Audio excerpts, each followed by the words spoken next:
Hey guys, Vadal here. I'm on my second video here. I know these are kind of coming a little bit slow. I've been working a lot lately.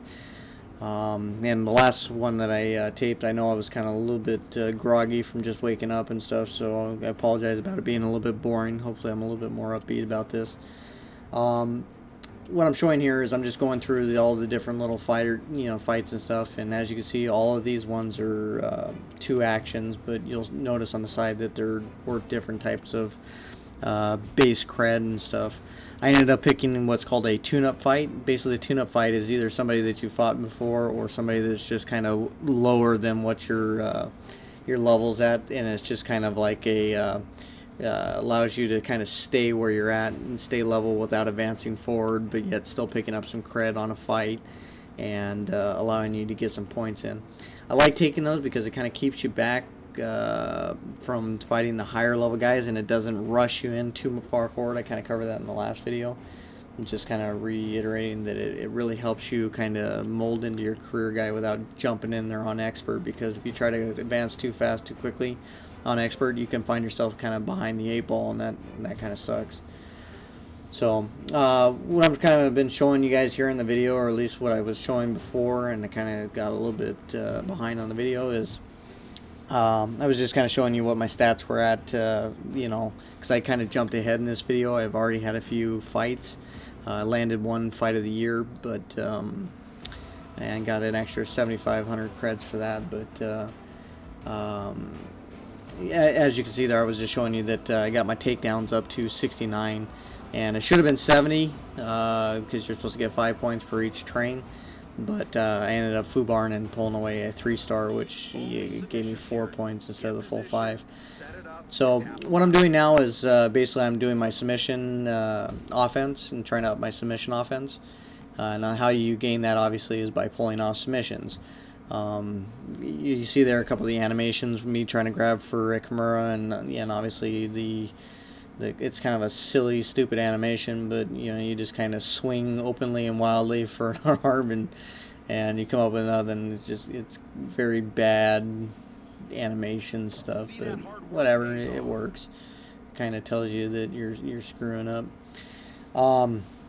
As you can see, and even with the failed submission attempts that I had, it still gives you quite a bit of points to walk away with. Almost had the last submission, and I almost pulled this one off too, but without having that extra sticky factor of having the extra submission plus having a lower stamina, being that this is the first time that I've trained in it, it makes it a little bit more, a little bit harder to obtain. Okay. Normally, I usually recommend when you're doing these things and you get 2 action points, normally I recommend that you do 1 skill train and 1 new move train. However, I'm going to do 2 skill trains, and one of the reasons why is I'm trying to hurry up and get to the some of the back submissions, and I'll show you a couple of them. The ones that I'm going to show you are the Peruvian necktie and also the rear naked choke off of the reverse. Both of them have prerequisites of 70, and I'm trying to get my submission offense to 70. So the faster I can get my submission offense up to 70 and cap that out, the better off it's going to be for me, because I can learn those 2 abilities, and those ones are very pivotal, because with the Machida takedown, you can take somebody's back real easy and real fast, and it makes for great submissions, and you can set them up in the game, and yeah, you'll really start to pull in some good submissions with these 2 being they're great first choices.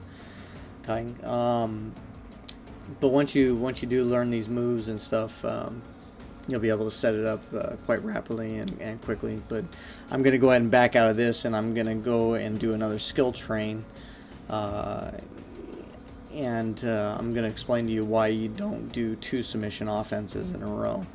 Okay, I already trained submission offense once. If I were to try to do submission offense again, if you notice, yeah, I'm showing you here, if you notice the points, it's not giving me the full 5 optional. It would only give me, what, 3 bonus points into submission offense. So you don't want to overtrain something twice, because when you do, it's gonna mitigate what you learn. But if you go over into the ground bottom spar, it'll allow you to pick up submission points along with upping your ground bottom sparring. Why ground bottom over ground top? Well, because me personally, I'm a rubber guard freak. I love it in real life. It's you know, Joe Rogan makes a couple mentions about being mission control. I find that to be very true. I like the move, and so every jiu-jitsu guy that I've ever done has a rubber guard. So that's what I try to train up first. However, that doesn't mean you guys have to do that. You guys can do ground top if you guys want to do ground top, and you know, pick up some submissions from there. It's all based on your taste and how you play and stuff. I'm just giving you guys a couple things of what I do, and because it works for me.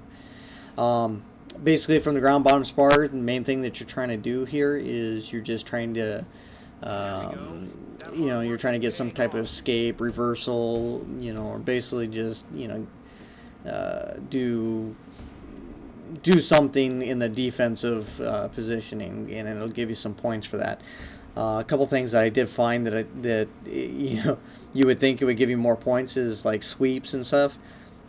You know, I've done a few sweeps. They don't give you all that many points. A couple of reversals have actually given me quite a bit of points, but I find that your training partner can be quite tenacious and likes to give you a beating. I know a guy like that in real life that he's just he's a freak. The guy likes to train hard, but that's all good. It just makes you better for it. So anyways, that's their. I ended up pulling off 4 stars at the end of the very end of the training there by getting that last escape. So as long as you guys do this, you guys will get your stuff up, and once you get to submission 70s, you can go back and learn those other moves. But until I see you guys on the next video, I'll see you guys later. All right, bye.